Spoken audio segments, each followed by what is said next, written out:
They wanted drama, the kind that screams, the kind that begs for witnesses, the kind that leaves everyone feeling important in the wreckage. They wanted slammed doors, raised voices, shaking hands, and public scenes. What they never saw coming was the kind of ending that doesn't echo at all. What they received instead was a tragedy so quiet it took them months to understand they were standing in it. They expected tears as proof of damage. They expected chaos as proof of impact.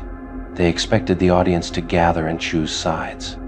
What they got was a disappearance so clean it felt unreal, as if the story simply forgot one of its main characters and kept moving forward without explanation.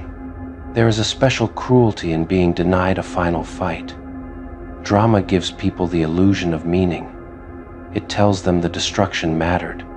Tragedy does not ask for permission. It arrives, closes the door, and leaves no stage behind. They rehearsed your breakdown like it was their victory speech. They imagined the timing, the script, the moment where you would finally collapse into the version they wanted you to become. They mistook your silence for delay, never realizing it was the ending. You didn't give them scenes. You gave them absence. And absence is the one thing no manipulator knows how to control. They kept checking for reactions that never arrived. No late-night messages. No emotional spirals.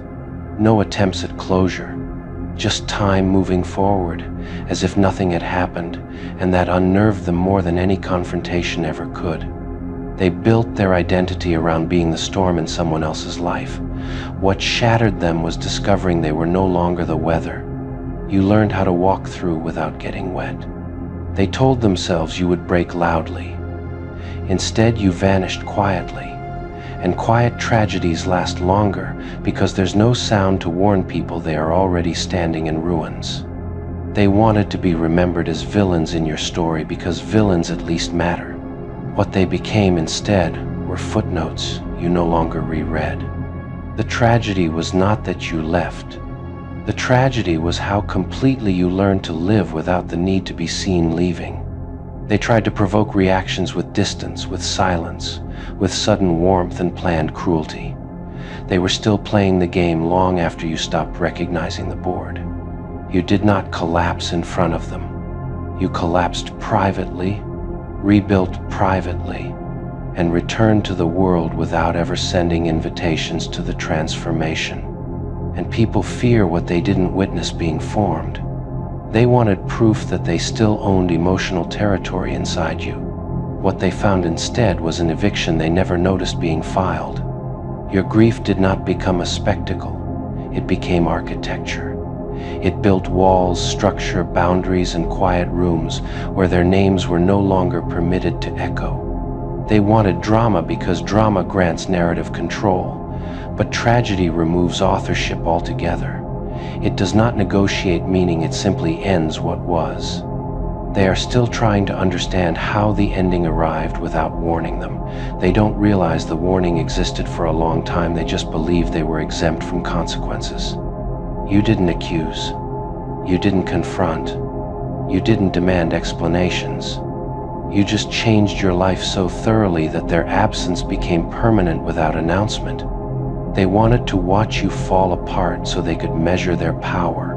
What dismantled them was realizing they no longer had a measuring system that included you at all. You did not collapse into ruin. You reorganized your world around a version of yourself that no longer required them for definition. They whisper that they don't recognize you anymore, as if recognition were a right they did not forfeit. They mourn the version of you that tolerated things the current version no longer translates. They waited for you to become bitter. You became quieter. They waited for rage. You chose precision. They waited for destruction. You chose departure. That is not drama. That is tragedy. They replay every moment, searching for the exact second where control slipped away from them. They don't understand that it wasn't a moment, it was a process. Erosion never announces the final collapse. You did not explode. You evaporated from the spaces where you were once consumed. They wanted the satisfaction of watching you suffer. What they received instead was the long, slow realization that your suffering no longer included them as an audience. Your silence became its own narrative, not a mystery for them to solve, but a boundary they were never meant to cross again. They imagined the end would leave them powerful. What it left them with was uncertainty. And uncertainty is where people finally meet the consequences of their behavior without protection. They call your transformation cold because it does not center them. They call it cruel because it no longer explains itself to them. But what they really fear is that they are no longer relevant enough to cause damage. They expected your heartbreak to stay suspended around them like gravity. What shocked them was watching it realign around something else entirely, something that did not require their presence to exist. They wanted drama because drama keeps everyone important. You gave them tragedy because tragedy removes importance altogether. They searched for the sound of your collapse like spectators at a delayed explosion. What they got was an empty horizon and the unbearable awareness that the event already happened without them noticing. They thought the story still belonged to them. They did not realize it had ended on a page they were no longer allowed to turn. They wanted to be the reason you fell apart. What they became instead was the reason you learned how to leave without shaking. And that is the most ruthless ending of all. Not to be hated, not to be feared, but to be completely unnecessary to the future that replaced them. They will always struggle with the fact that the ending never gave them the spotlight they craved. No curtain call, no final scene where everyone watches the downfall together. Just a quiet realization that the story slipped out of their hands while they were still rehearsing their lines. They wanted the satisfaction of knowing they mattered in your breaking. What haunts them now is the possibility that they were only a chapter, painful, yes, but ultimately replaceable in the architecture of your becoming. They wanted to be remembered as the storm. What they became was the weather you learned how to survive. The tragedy is not that the relationship ended.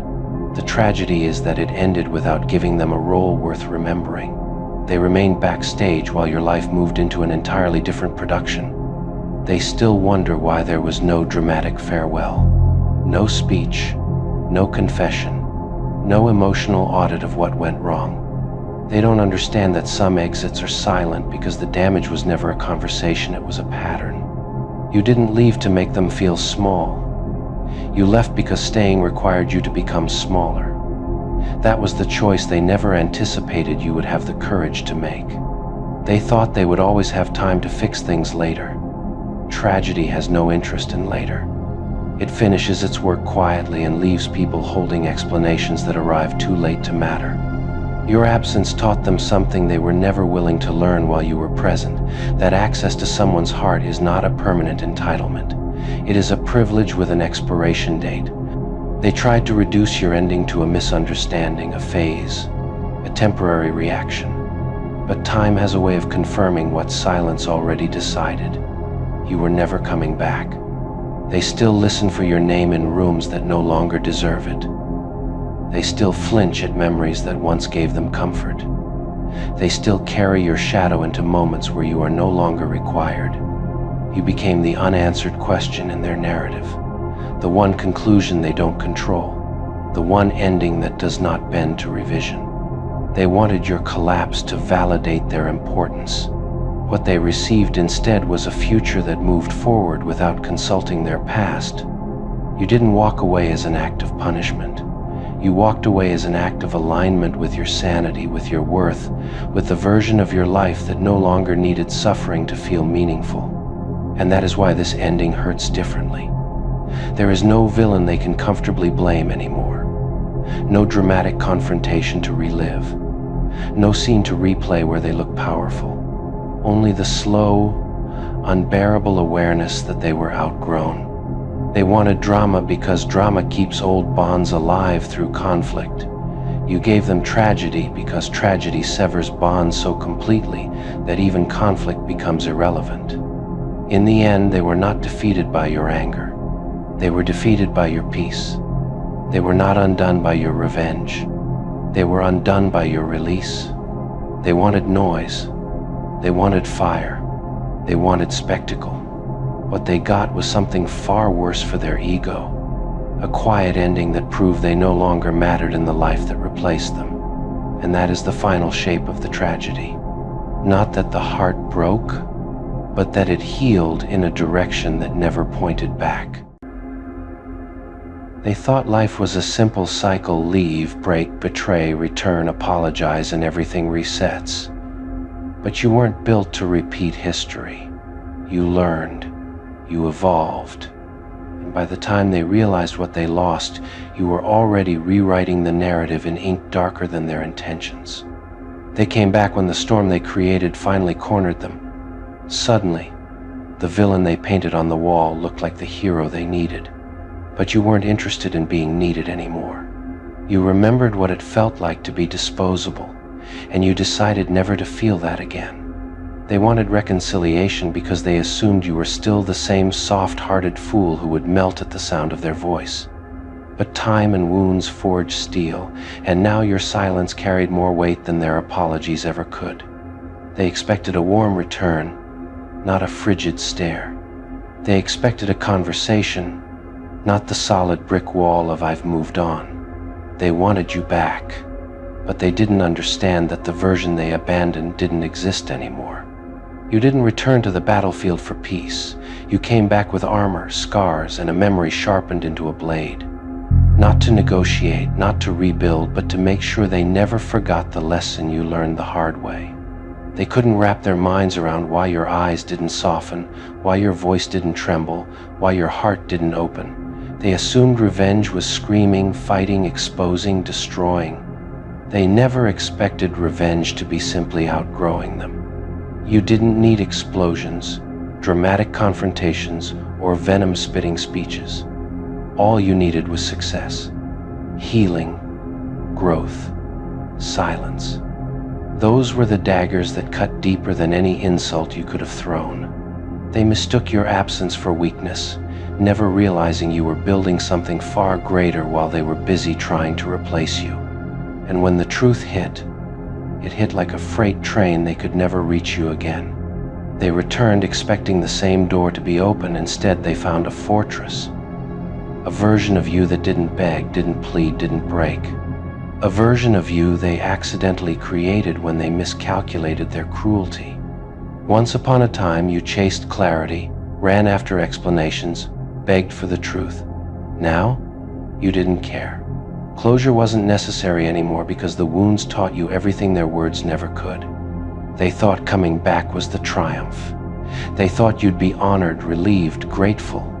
But the real victory was standing there, looking at them, and realizing your peace no longer depended on their presence. Revenge wasn't about hurting them. Revenge was watching them deal with the realization that their absence damaged them far more than it damaged you. That's the kind of pain no retaliation can match. They wanted validation, forgiveness, emotional payout. Instead, they got a calmness they never expected. Because once you outgrow someone, the connection dissolves and nothing they do can earn their way back in. They expected regret sitting on your shoulders. Instead, you showed them a posture stronger, steadier, untouchable. Strength was the new language you spoke, and they were illiterate in it. You remembered the nights you barely breathed. They remembered none of it. They expected a reunion, but you remembered the pain, the betrayal, the broken promises. And that memory kept you grounded while they tried to drag you into déjà vu. You weren't the same. And that terrified them more than anything, because they realized the monster they crafted wasn't a villain, it was someone they could no longer manipulate, guilt trip, or command. At first, they believed your distance was an act, that you were just wounded and waiting to be lured back. But eventually they realized that the cliff wasn't emotional, it was final. They could scream from the other side forever and still never get a response. They didn't fear losing you when they walked away. They feared losing the version of you that cared, and that version died the day you finally chose self-respect over their chaos. Revenge wasn't plotting their failure, it was building a life where their absence was an upgrade, and once you reached that level, even their return felt like a downgrade. They ran back, hoping to press resume. But you had already pressed delete. And there's nothing more terrifying to someone who once had power than realizing their control expired. You didn't slam doors. You outgrew hallways. You didn't destroy them. You simply stopped giving them access.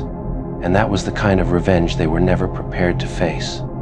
They stopped laughing when they realized the joke ended up on them. They gambled with someone who wasn't afraid to lose. They thought your heart was the weakness, but it became the weapon. They hated that you didn't try to fix things, that you didn't fight, that you didn't come back. Because your lack of reaction proved a truth they weren't ready to accept. They mattered more to themselves than they ever mattered to you. And when the dust settled, when their apologies echoed unanswered, they finally realized why your revenge worked so well. It didn't destroy them, it made them live with the fact that losing you was their own doing. You won not by breaking them, but by becoming the version of yourself that didn't need them anymore. And nothing burns deeper than standing in front of someone who once thought you'd collapse without them, and proving you never needed them at all. They started realizing the gravity of their mistake when you didn't blink, didn't flinch, didn't ask why. The silence they always weaponized was finally used against them, and this time, they were the ones drowning in unanswered questions. The irony was delicious. The person who once begged now walked away without saying a word. They never understood that love changes, hardens, evolves. They never imagined that the same heart that once cared enough to bleed could also cauterize the wound and keep walking. They built a monster and expected it to stay obedient, but monsters with memories are the hardest ones to leash. Once upon a time, you would have listened to their excuses, their reasons, their carefully packaged apologies. But experience becomes armor, and you learn something priceless. Closure isn't something given, it's something taken. And once you took yours, they had nothing left to offer. They underestimated how much strength a broken spirit could develop. They underestimated how much wisdom betrayal could teach. They underestimated how much transformation pain could force. And by the time they recognized the new version of you, the evolution was complete. What scared them wasn't your coldness, it was your stability, your calm, your peace. Because they were so used to chaos that they imagined you needed them to stay balanced. Seeing you balanced without them shattered their pride far more than any revenge ever could. You walked past them with a smile that wasn't forced, with eyes that showed no hesitation, with shoulders that carried no emotional debt. That image haunted them, because it proved one thing: they overestimated their importance in your story. They returned expecting vulnerability. Instead, they found someone who had outgrown the chapter entirely. You weren't revisiting old wounds, you were too busy writing new victories. And that reality cut deeper than all the tears you could have shed. They thought your silence was cruelty, but silence was mercy. Because speaking would have revealed just how little you thought of the situation anymore. Silence was the final nail in the coffin, a gesture that said, "You're not worth the sentence." Every step you took forward without them reminded them that their loss wasn't temporary. They tried to convince themselves you were just in a phase, that sooner or later you would snap back. But every passing day proved the opposite. You were gone for good. The greatest punishment was watching you become everything they tried to convince you you weren't. Strong, valuable, desired, respected. Their betrayal became the fire, and you turned the ashes into bricks for the foundation of a better future. They came back expecting to negotiate, but revenge was never about bargaining. It was the quiet decision that their access ended, their role expired, their chapter closed.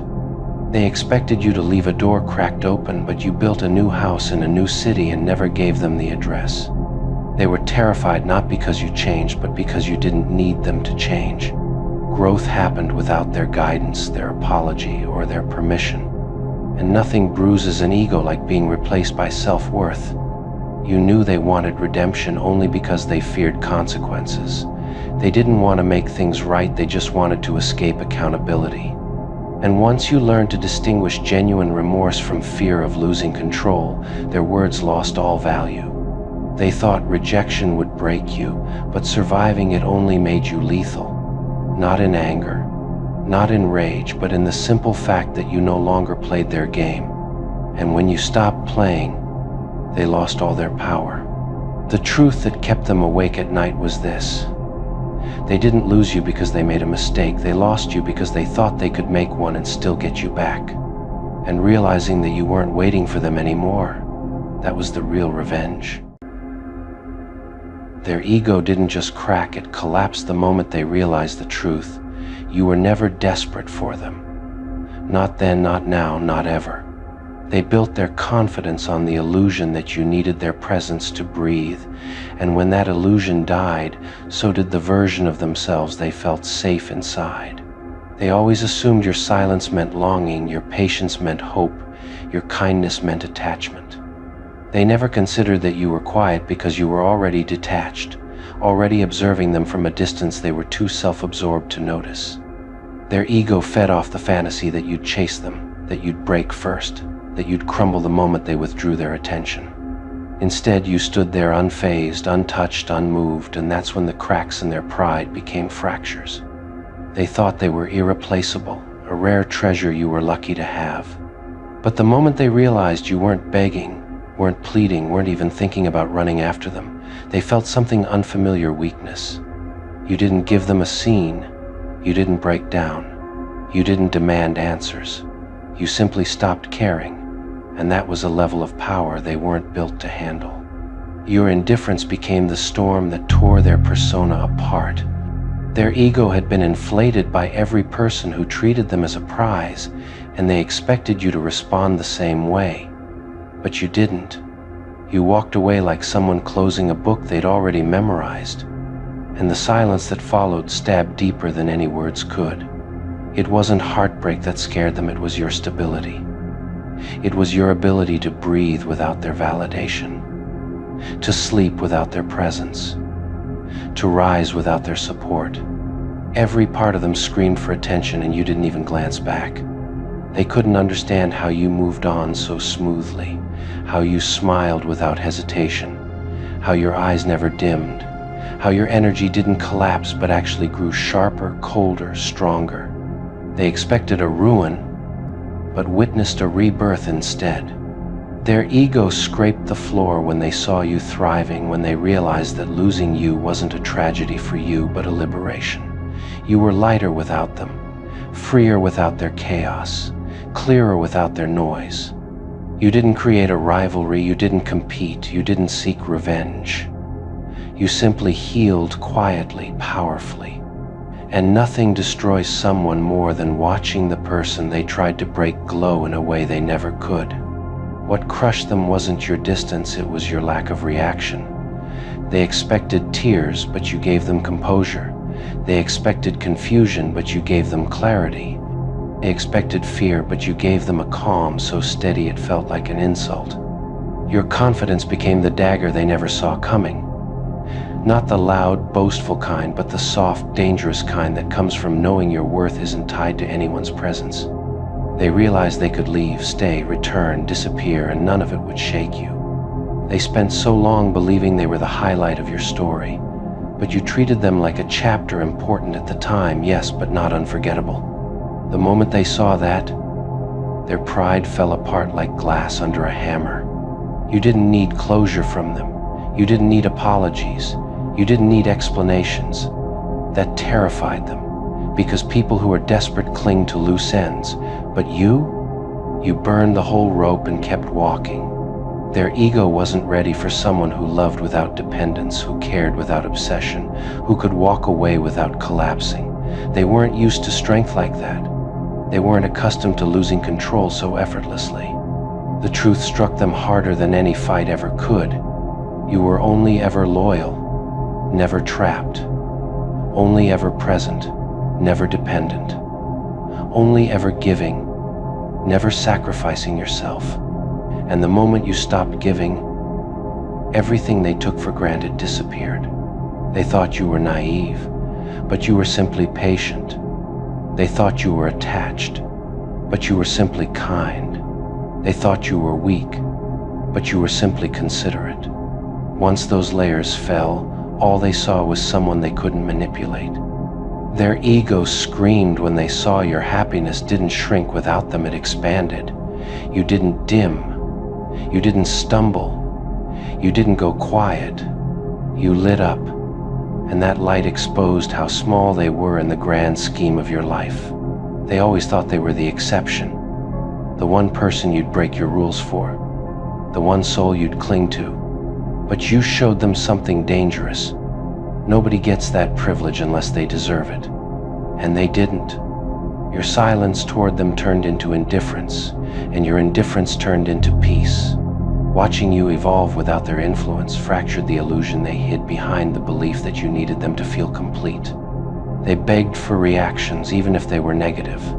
They wanted emotion, conflict, chaos, anything that proved they still mattered. But you offered none. You starved their ego, and it withered like something dying without oxygen. Every attempt they made to provoke you fell flat. You didn't rise to the bait. You didn't lower yourself to their level. You didn't even acknowledge their little games. And that lack of control made them unravel more and more. Your energy shifted. You became unbothered, detached, almost unreachable. And instead of feeling triumphant, they felt irrelevant. You didn't treat them poorly. You treated them like they no longer existed, and that was far worse. Their ego shattered when they realized something they never expected. You didn't hate them. You didn't love them. You simply didn't care anymore. And indifference is the sharpest blade a person can ever face. They used to take pride in the idea that you'd never find another them. But the real wound came when they saw how easily you could forget them, how your world didn't pause, how your heart didn't collapse. What destroyed them was knowing they weren't necessary to your happiness. They weren't the source of your strength. They weren't the center of your universe. They were a moment, not a milestone. A lesson, not a legacy. And when the truth finally settled into their bones, they felt something they'd never experienced before. Smallness, powerless, insignificant. All because you showed them the one thing their ego couldn't survive. They needed you. You never needed them. What truly broke them was understanding that your detachment wasn't an act, it was evolution. You weren't pretending to be fine. You were genuinely better without them. Lighter without their weight. Stronger without their chaos. And that reality squeezed their ego until it cracked like porcelain. They kept telling themselves you'd eventually miss them, that life would force you to remember their importance. But life didn't. Days passed, weeks passed, and you didn't stumble, didn't falter, didn't go searching. Your silence became a mirror, showing them exactly how replaceable they were. They replayed old memories like a movie, desperately trying to spot the moment you stopped needing them. But they never understood that independence wasn't something you gained after them, it was something you always had. You simply stopped hiding it to make them comfortable. Your growth exposed their stagnation. While you matured emotionally, mentally, spiritually, they stayed stuck in circles, repeating the same patterns, expecting the same reactions. And when you refused to participate in their loops, they mistook it for cruelty, but it was simply maturity. You no longer gave them the attention their ego demanded. You stopped responding with passion, stopped defending yourself, stopped explaining. You placed your peace above their pride, and that alone felt like betrayal to someone who relied on your validation to feel whole. The more you thrived, the more their resentment grew. They couldn't wrap their mind around the fact that someone they thought they controlled was suddenly beyond their reach. It felt like losing a battle they didn't even know was happening. They once believed they could return any time, that your heart was a revolving door made just for them. But when they approached again and found that door locked sealed shut, they realized just how severe the consequences of underestimating you truly were. Your progress created a silence that suffocated them. They couldn't brag about you. They couldn't access you. They couldn't predict you. They couldn't influence you.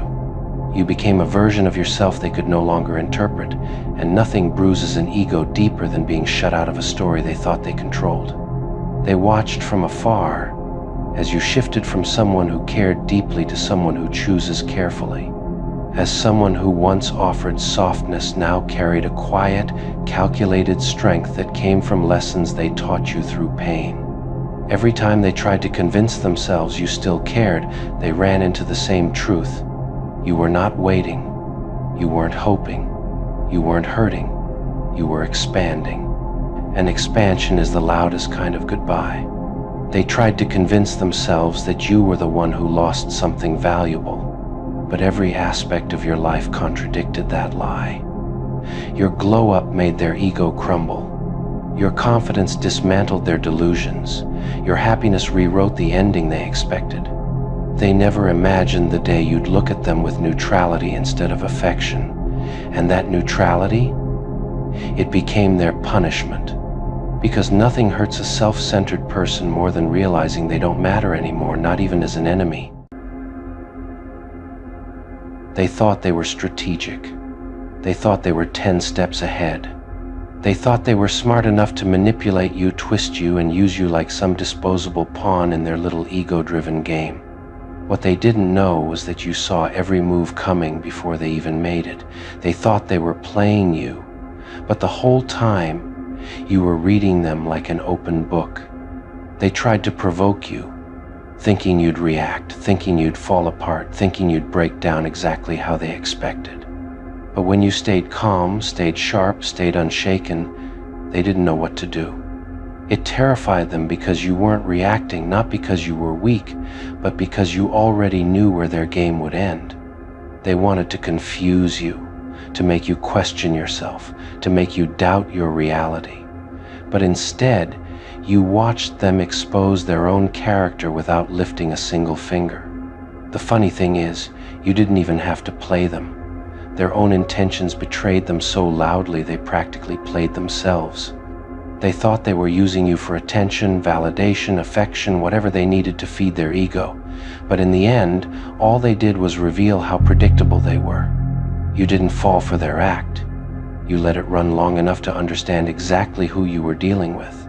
And once you understood, it was over for them. They're mad now because they swear you outsmarted them. But the truth is, you never stooped to manipulation. You just stopped participating. And nothing frustrates a manipulator more than losing control to someone who simply stopped giving them access. When they set the trap, they expected you to walk right in. What they didn't expect was that you saw the trap, walked around it, and let them fall into it themselves. The silence, the distance, the calm composure, that's what destroyed them. Because it made them realize you were 10 times smarter than the version of you they built in their head. Now they're replaying everything, trying to figure out where they miscalculated. They thought you were naive. They thought you were blind. They thought you couldn't possibly see through their inconsistent actions. But you were watching, analyzing, learning, storing every detail for the moment you finally decided to let them drown in their own consequences. They hate that you didn't confront them. They hate that you didn't cry or argue. They hate that you didn't give them the dramatic scene they were hoping for. Because that means you knew exactly what they were doing and you simply refused to let it touch you. The real reason they're mad is because you beat them at a game they created. You mastered a battlefield you never even wanted to fight on. And you did it with elegance, silence, and an unshakable sense of self-worth. That's what stings the most. They underestimated you. And now they're paying the price. They can't stand that you stayed emotionally grounded while they were busy acting, lying, and pretending. They were performing. You were observing. They were plotting. You were preparing. They were playing. You were winning. It drives them insane knowing you predicted their patterns before they even showed them. That's why they're angry now, because they thought they could blind you with charm or guilt, but you saw the red flags the moment they walked into your life pretending to care. When you finally walked away, you didn't need to explain anything. You didn't need closure. You didn't need validation. You simply walked, and the door closed on them like a final chapter they never wanted to end. That's when they realized the whole time they thought they were manipulating you, you were quietly building your exit. The silence you left behind exposed everything about them, every inconsistency, every lie, every hidden intention. And now they're scrambling to rewrite the story so they don't look like the villain.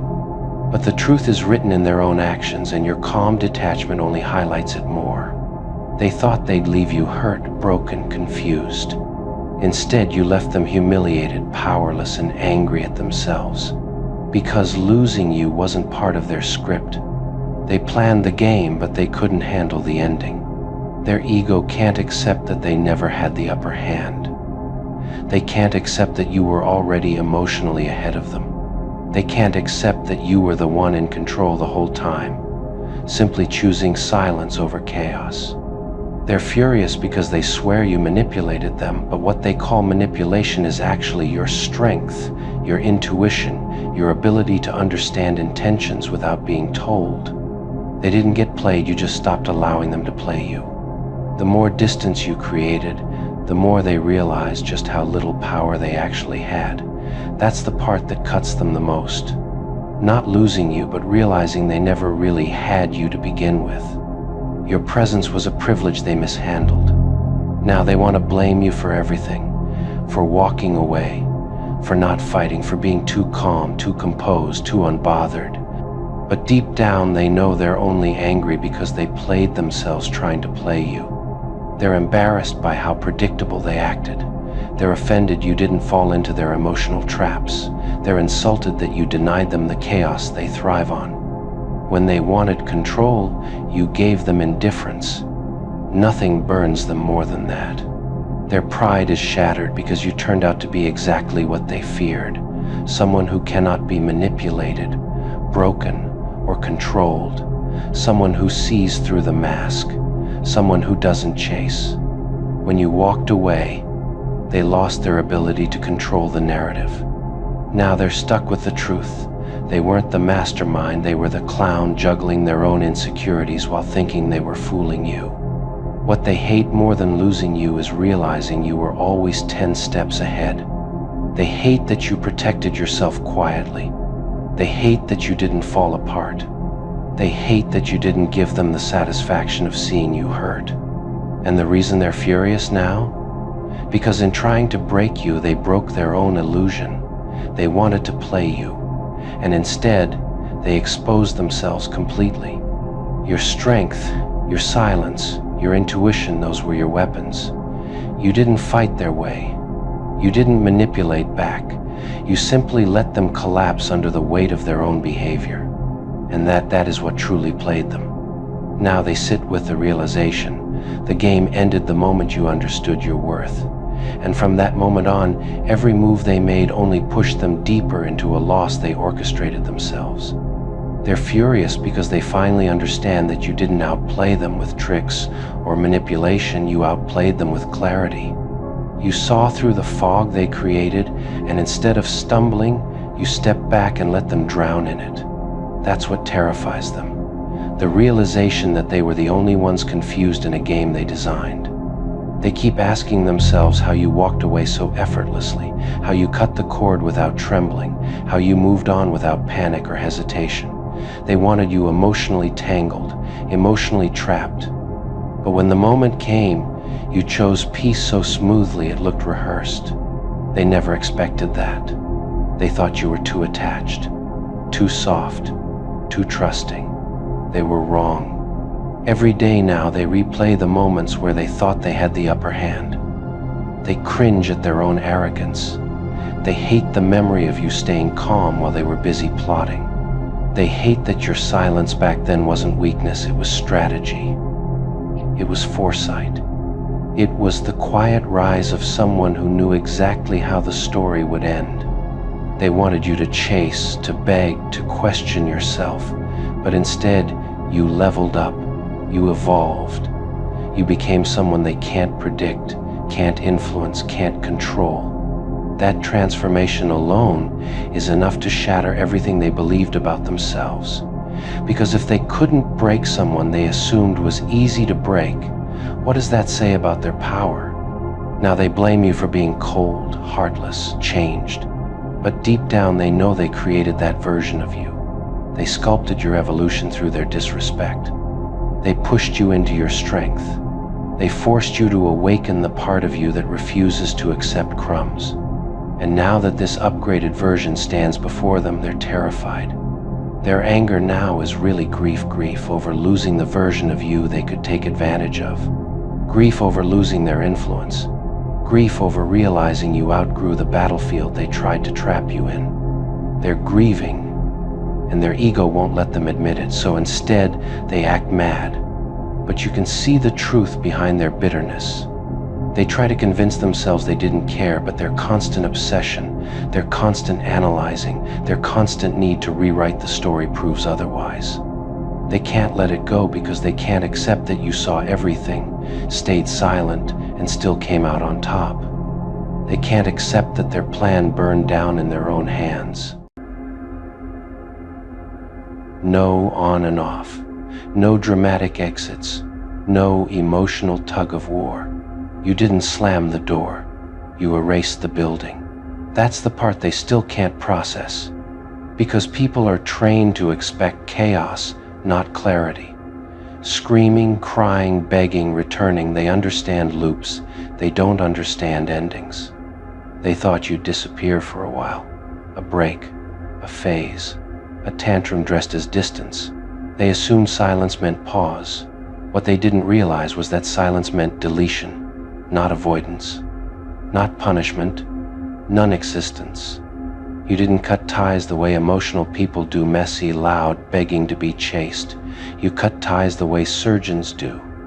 Clean, precise, no unnecessary damage, no emotional residue left behind. One moment they were familiar, the next they were irrelevant. That's what scares them. Because on and off means attachment still exists. It means leverage. It means hope. But what you did, that wasn't detachment. That was removal. Like wiping chalk off a board and never rewriting the equation again. They kept checking for cracks, for weakness, for nostalgia, for the late night relapse text, for the I shouldn't be doing this, but message. They waited for the version of you that needed closure. That version is dead. You didn't announce it. You didn't explain it. You didn't justify it. You simply stopped recognizing them as part of your reality. And nothing messes with the human mind more than being treated like a memory that no longer loads. They replay conversations trying to locate the moment they lost you.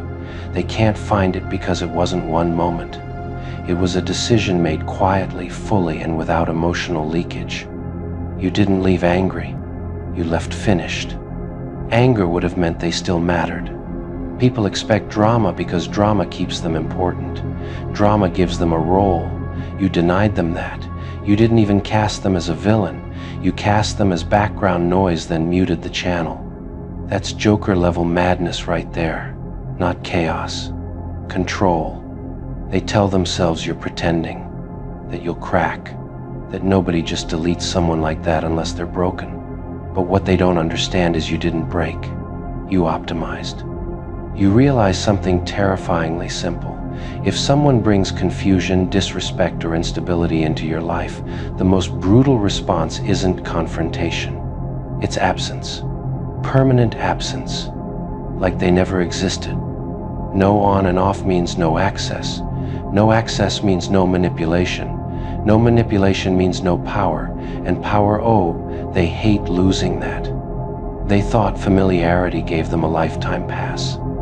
They didn't know familiarity expires the moment it's abused. And when it expires, it doesn't downgrade, it vanishes.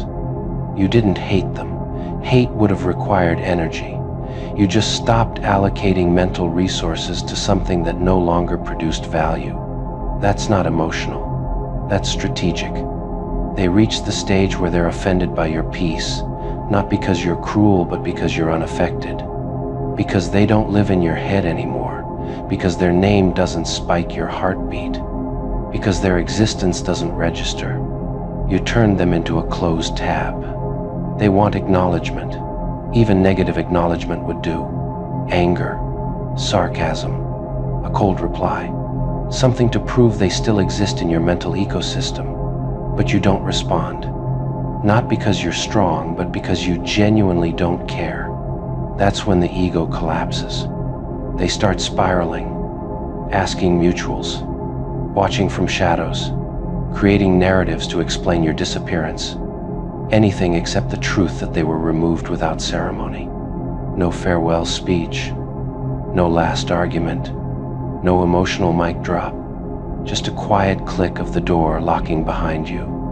And suddenly they're screaming into a void that doesn't answer. You didn't cut them off to teach a lesson. You cut them off because lessons are for people who still have access. They forfeited that privilege. They keep asking, how can someone just erase you like that? The answer terrifies them, because you were never as essential as you thought. You loved deeply once. That's true. You invested. You showed patience. You stayed longer than you should have. But when you leave, you don't haunt. You don't hover. You don't linger. You delete. That's why there's no on and off. On and off is addiction. On and off is weakness disguised as hope. On and off is emotional bargaining. You don't bargain anymore. You decided your peace isn't negotiable. And here's the funniest part, the Joker grin moment. You didn't even replace them. You didn't rush into something new to prove a point. You didn't need a distraction. You replaced chaos with calm, noise with silence, confusion with clarity. And nothing humiliates someone more than realizing they weren't replaced, they were unnecessary. They watch you move forward unaffected, and it eats at them. Not because you're doing something dramatic, but because you're doing nothing about them. No on and off means they don't get a redemption arc in your story. They don't get a comeback season. They don't even get mentioned in flashbacks. They've been written out like a character the audience forgot existed. They thought they mattered enough to be missed forever. They didn't realize some people only matter until they show you who they really are. You saw it, you accepted it, and then you acted accordingly. That's the part they'll never recover from, because you didn't punish them. You didn't destroy them. You didn't expose them. You did something far worse. You proved they were optional. And once someone understands that, truly understands that there's no coming back from it, and the silence you left behind didn't feel empty to them, it felt hostile. Not because you attacked, but because you removed the mirror they used to see themselves as important. People don't realize how much of their identity is stitched together by who reacts to them. You stopped reacting, and suddenly they didn't know who they were anymore. They expected emotional debris, leftover feelings, weak moments, a relapse into familiarity. That's how most people leave, dragging ghosts behind them. But you didn't leave ghosts. You left a vacuum. And the mind hates vacuums. It rushes to fill them with regret, paranoia, and self-doubt. They keep telling themselves you'll remember the good times, that nostalgia will soften you, that memory will betray your resolve.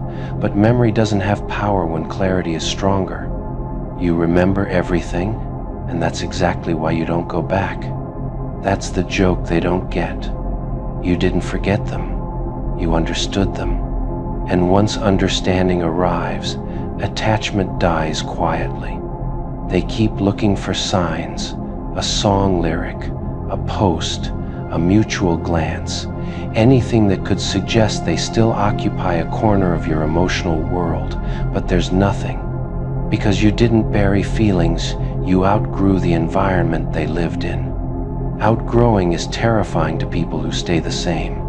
They confuse your calm with numbness. They assume you must be suppressing something, because the idea that someone can feel deeply and still walk away forever doesn't fit their emotional vocabulary. They think detachment means damage. They don't realize detachment can mean mastery. You mastered yourself.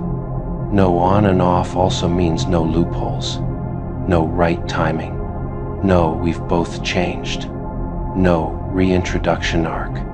You didn't close the door, you removed the address.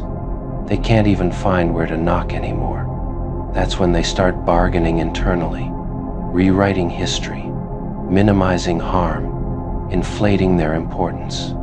Because if they accept the truth that you assessed the situation and decided they didn't qualify anymore, it would shatter their self-image. And self-image is fragile when it's built on access to someone else. They want to believe you're playing a game, because games have rematches. And once peace settles in, it doesn't negotiate, it doesn't reminisce, it doesn't get curious at midnight. Peace has no interest in revisiting places that required you to shrink to survive. That's the part they can't wrap their heads around, that you didn't replace attachment with anger, you replaced it with indifference grounded in self-respect. They keep assuming there must be a trigger point, a weak day, a lonely night, a memory strong enough to pull you back into orbit. But they underestimate what happens when someone finally chooses themselves without conditions. When the decision isn't emotional, but architectural. You didn't just change how you feel, you changed how your life is built. You reorganized your inner world. And in that new structure, there was no space allocated for them. They mistake permanence for stubbornness. They think you're trying to prove something, but there's nothing to prove when you've already moved on internally. You're not holding a line, you've crossed into a different territory altogether, and borders don't argue with what's left behind. What unsettles them most is how little effort it took after the decision was made. They expected struggle, withdrawal symptoms, emotional chaos. Instead, you experienced relief, like finally setting down something heavy you'd been carrying out of obligation. That relief told you everything you needed to know. They replay your kindness as if it were a contract, as if patience guaranteed lifetime access. But kindness isn't consent to be mistreated, and patience isn't a promise to stay. You gave grace until it became clear grace was being exploited. Then you stopped, cleanly. They wonder how you flipped the switch so fast. They don't understand it wasn't fast, it was delayed. You didn't snap, you concluded. And conclusions don't need emotional noise to be valid. They thought they were winning long before the board was even fully visible. They mistook early advantage for control, noise for power, movement for strategy. They celebrated too soon, smiled too loudly, counted points that were never secured.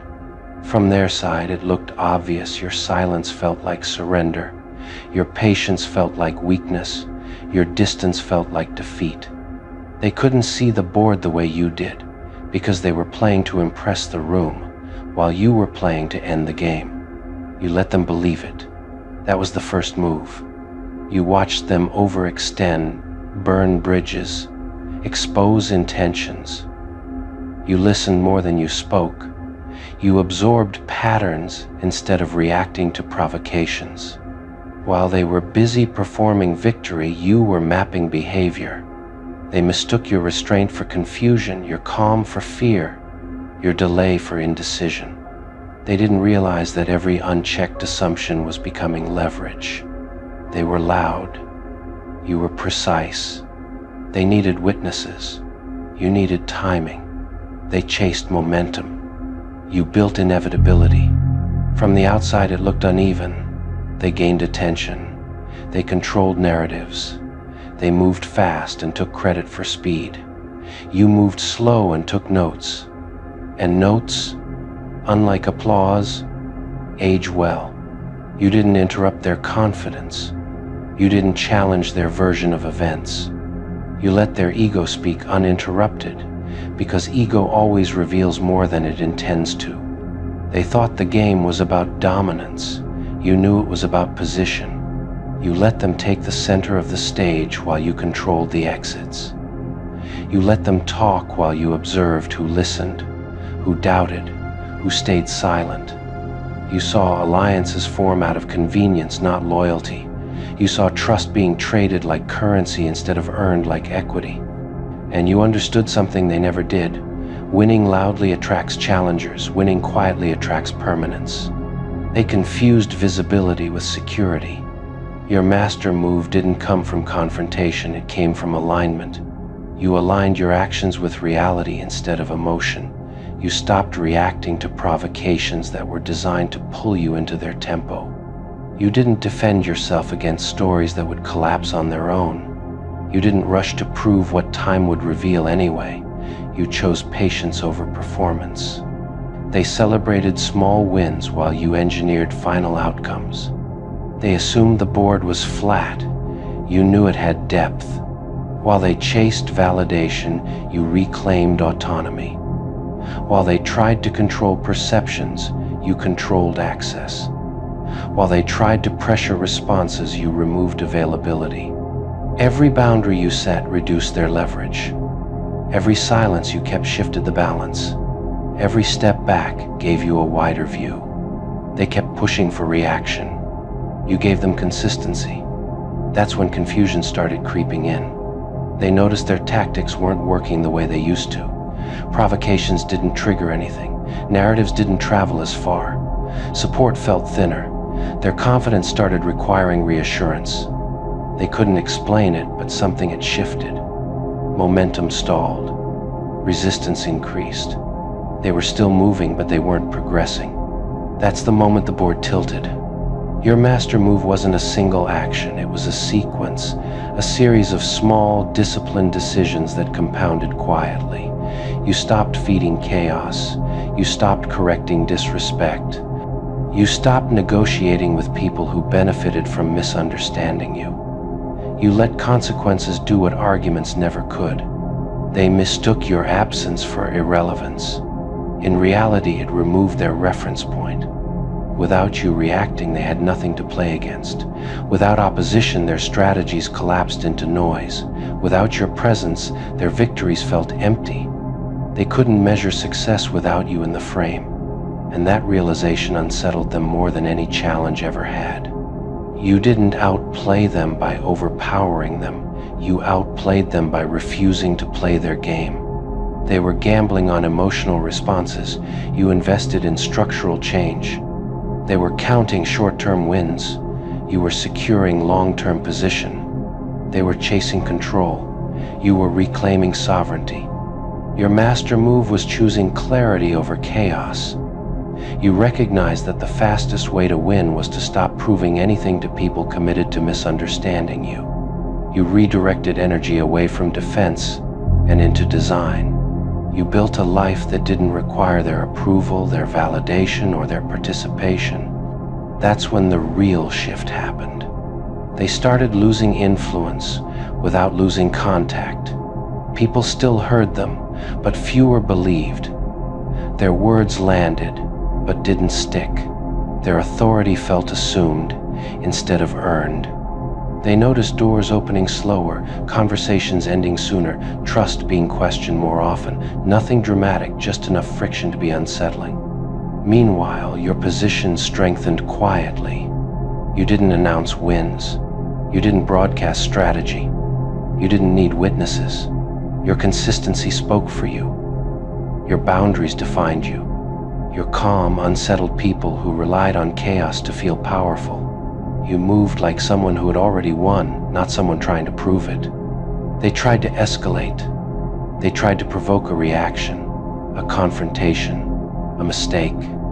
But escalation only works when the other side is emotionally invested in the outcome. You weren't. You had already detached from the need to be right in their eyes.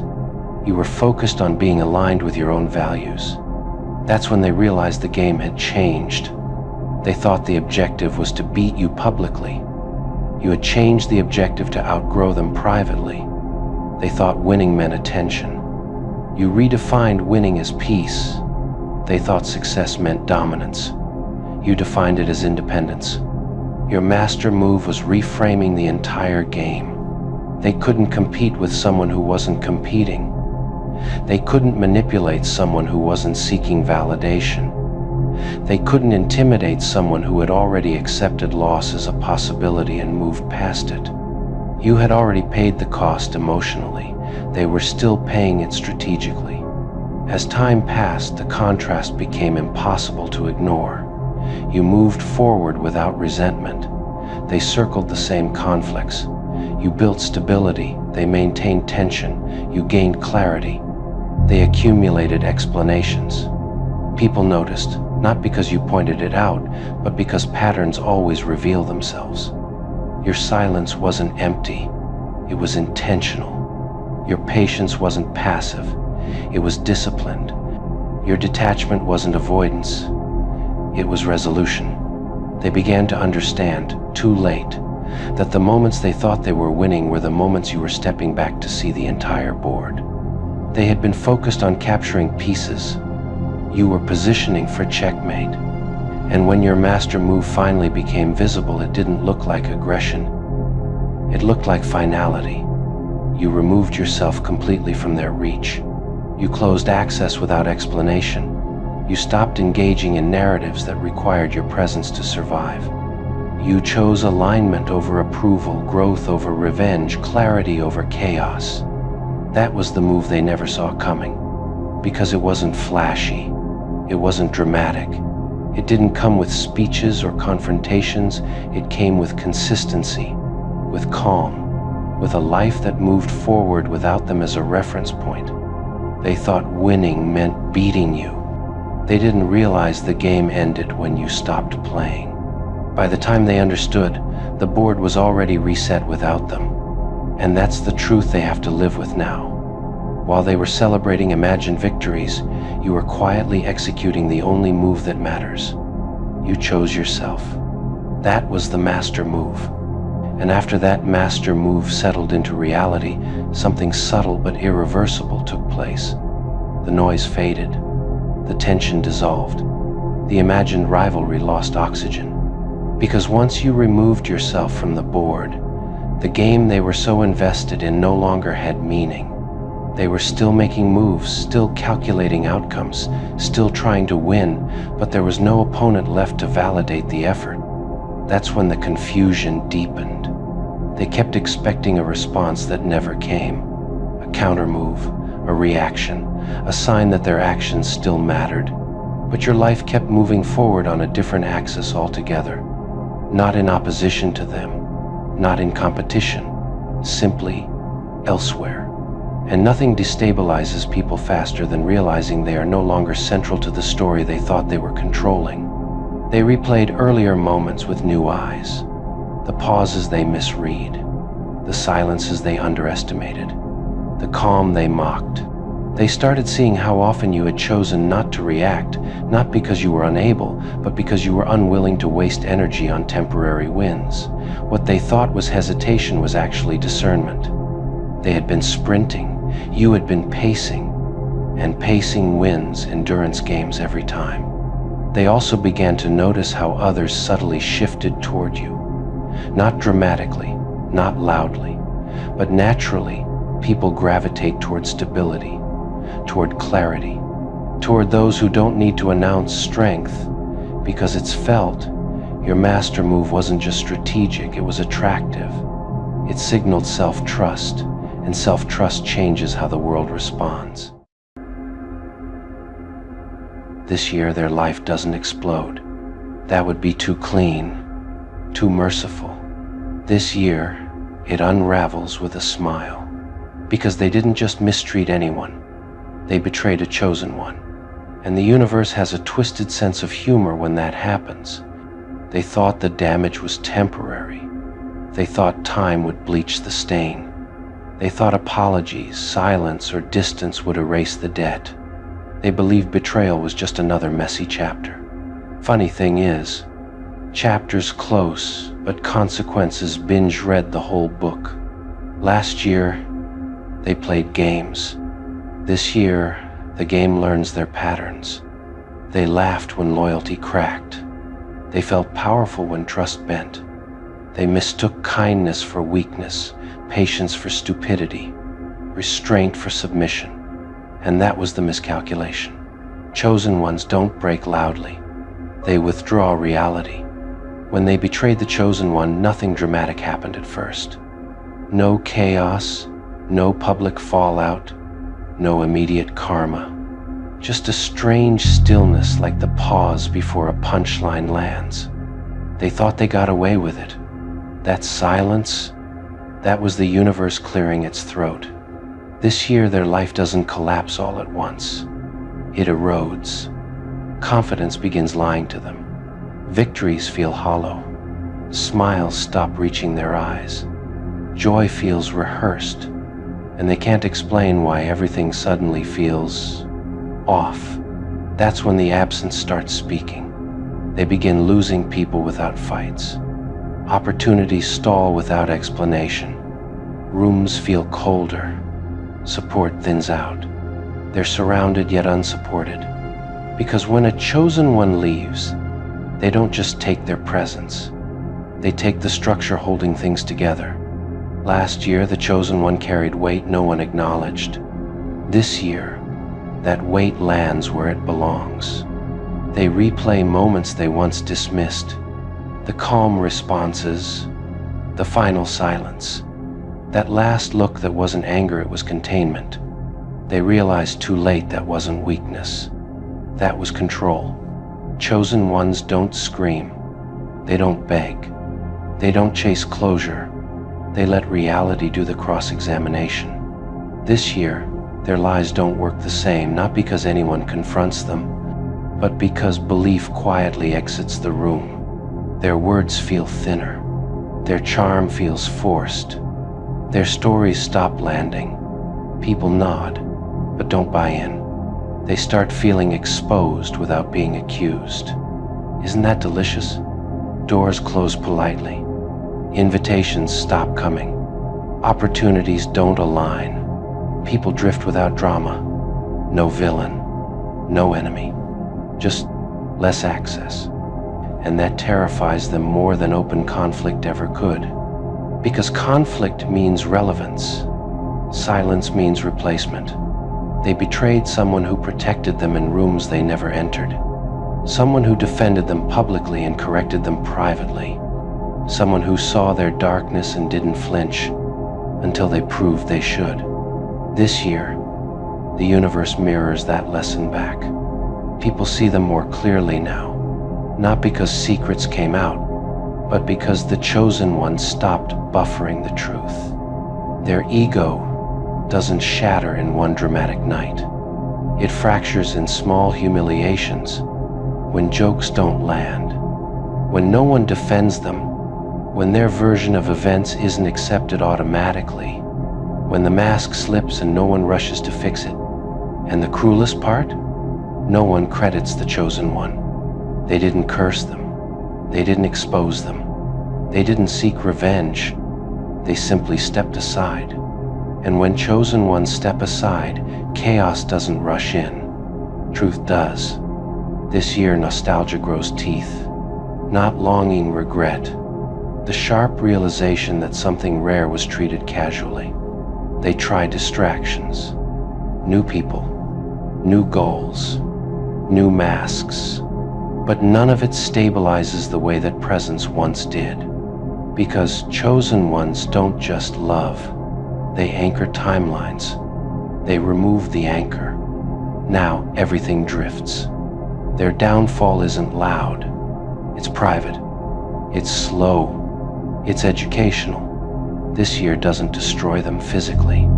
It dismantles their illusion of control. And the chosen one? They're gone. Unbothered. Unavailable. Watching nothing. That's the joke. And this year, they finally get it. As the months roll forward, the discomfort stops feeling temporary. It settles in, becomes familiar, like a bad joke they can't unhear. They keep telling themselves it's just a phase, just bad timing, just stress. But deep down they know better. This isn't random. This is patterned. This is earned. They start waking up with a strange pressure in their chest. Not anxiety exactly, more like anticipation without excitement. The kind that asks, what goes wrong today, even on good mornings? They miss the days when their confidence felt automatic, when things flowed without resistance. They don't connect it immediately, but that ease left with the chosen one. Because the chosen one didn't just offer love, they offered alignment. Without that alignment, things feel crooked. Conversations don't land right. Decisions feel heavier. Even small choices require more effort.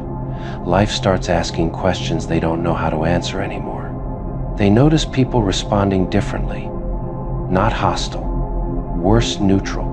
Polite distance replaces familiarity. Respect feels conditional now. They aren't assumed trustworthy by default. They have to prove things that once went unquestioned. And that burns. They catch themselves over-explaining, repeating stories, adjusting details to sound better. They sense disbelief before it's spoken.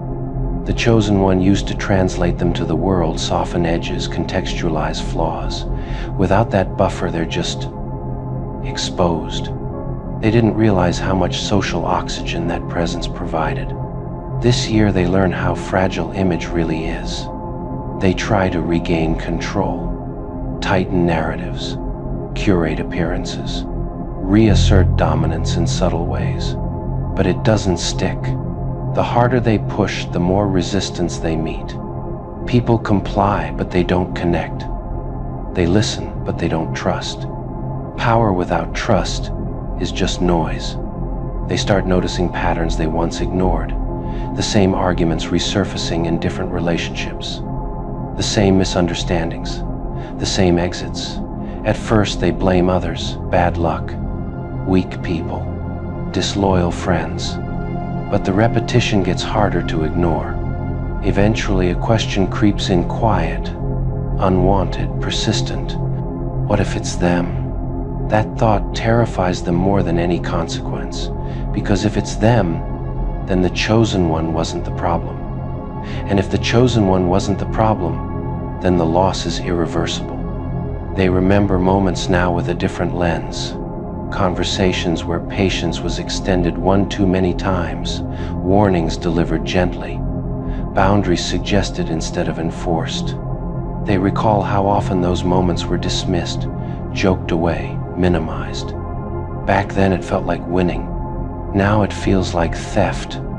This year they experience a peculiar loneliness, not the kind solved by company, not the kind cured by attention. It's the loneliness of being misunderstood without anyone correcting the misunderstanding, of being seen but inaccurately.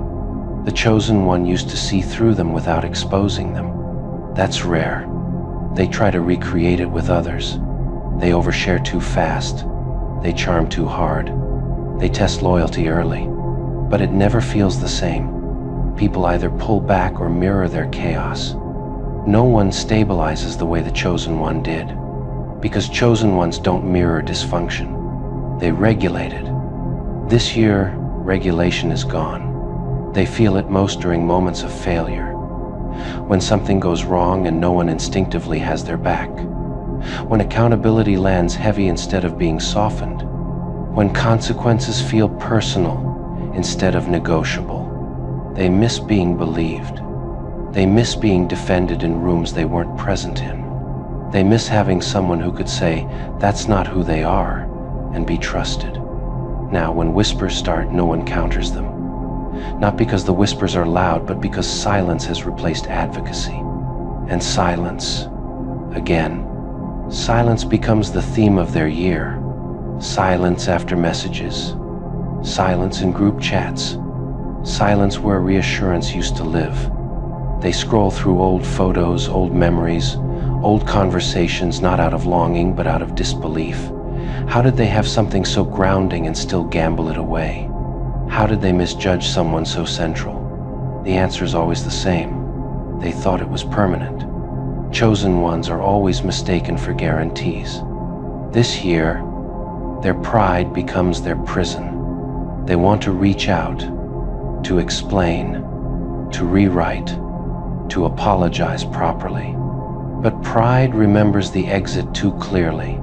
Pride remembers the silence that followed. Pride senses that the door isn't just closed, it's sealed. And nothing terrifies pride more than finality. They rehearse messages they never send, apologies that sound sincere in their head but hollow on screen. They know words won't undo this. They know timing matters. And they are painfully aware that their timing expired. This is where karma sharpens its teeth. not with punishment but with awareness. They understand now what they lost, but understanding arrives after access is revoked. They don't get redemption arcs, they get reflection.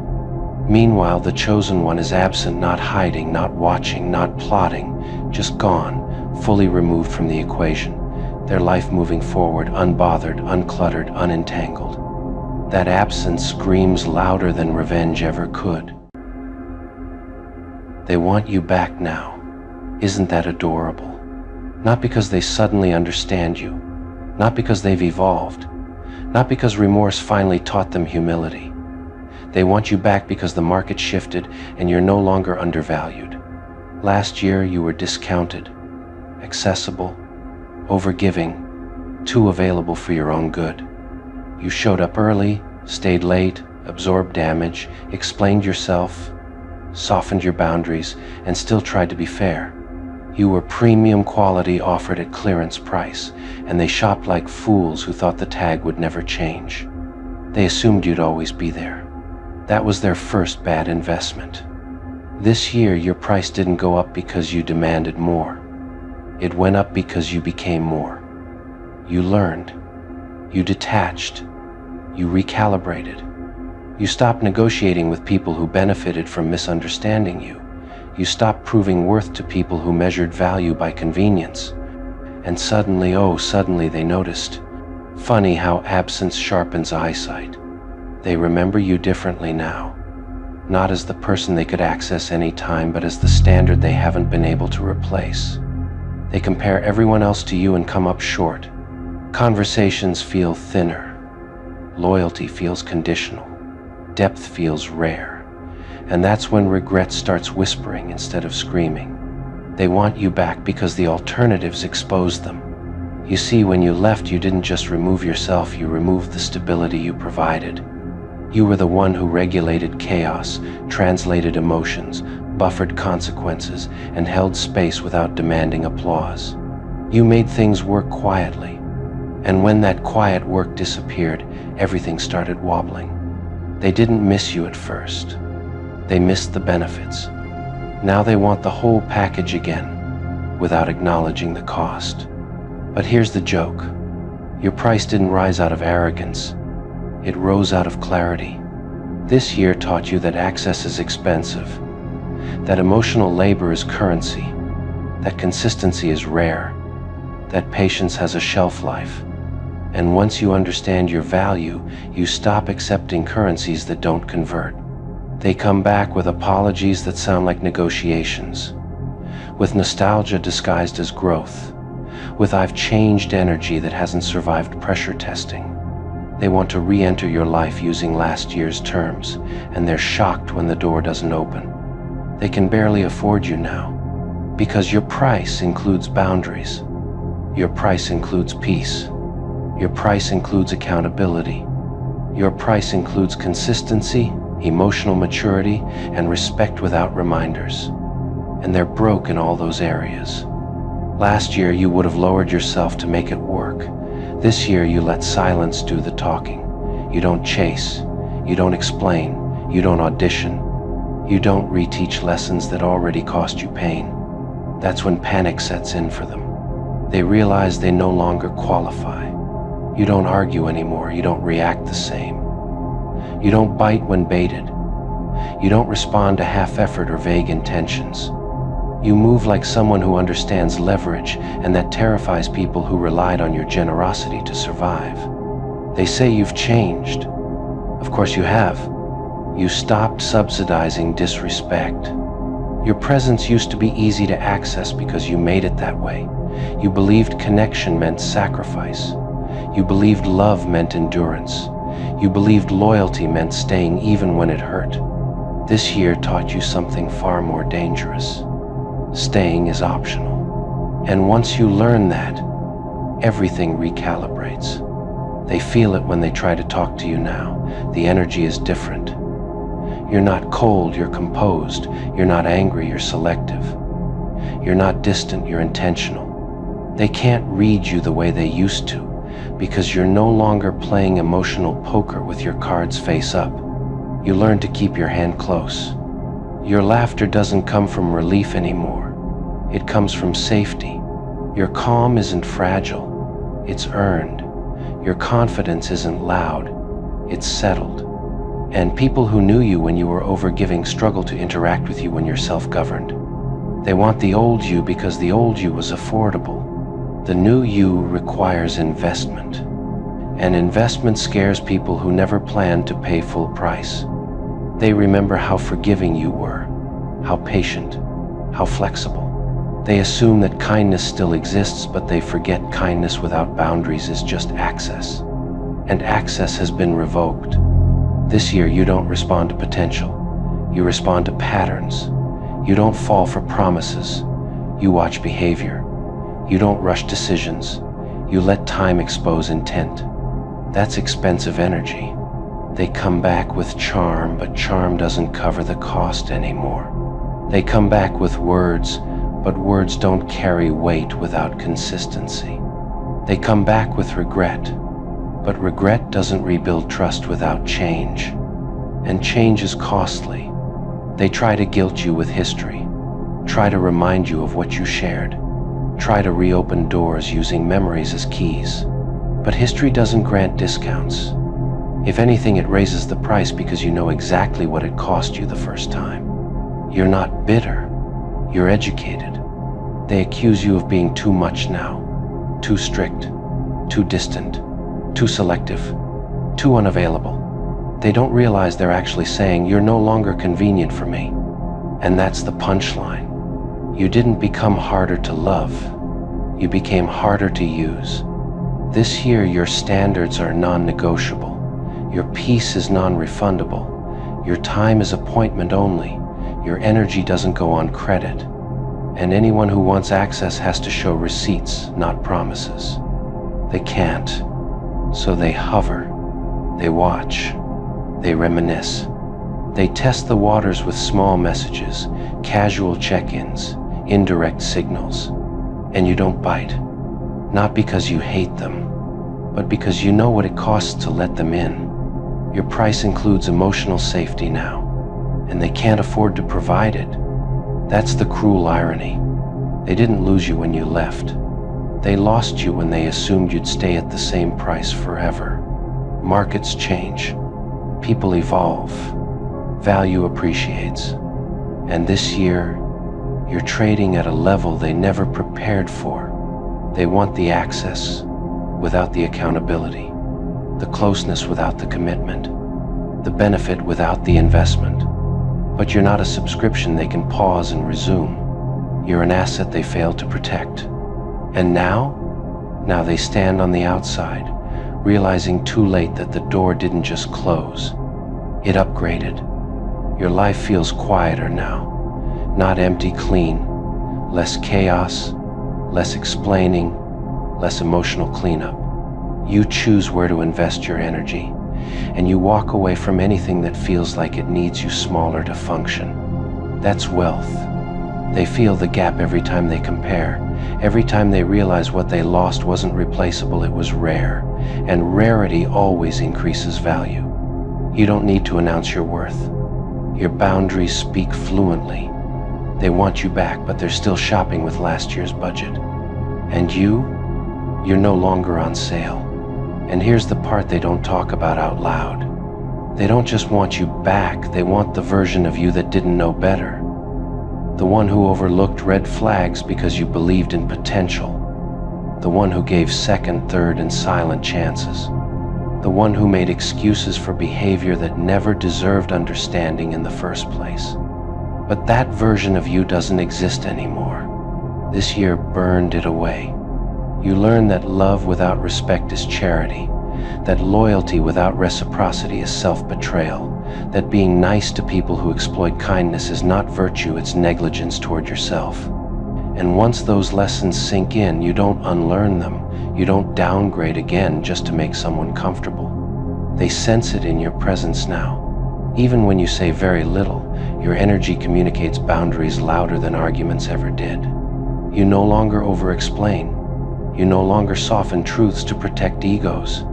You no longer negotiate your needs like they're optional add-ons.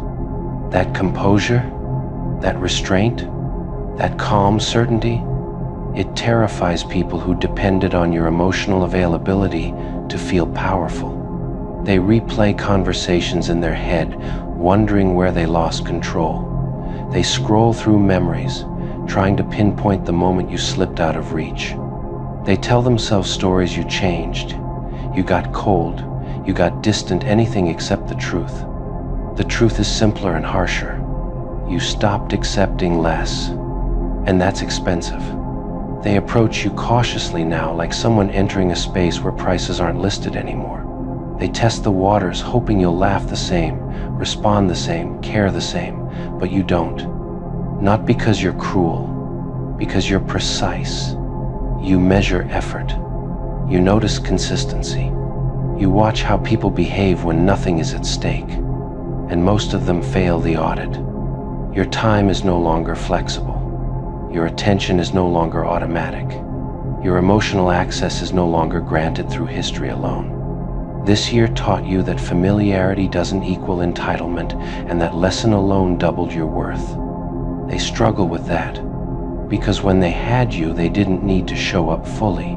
They could be inconsistent, careless, dismissive, and you would still hold the connection together. You were the glue, the buffer, the emotional insurance policy.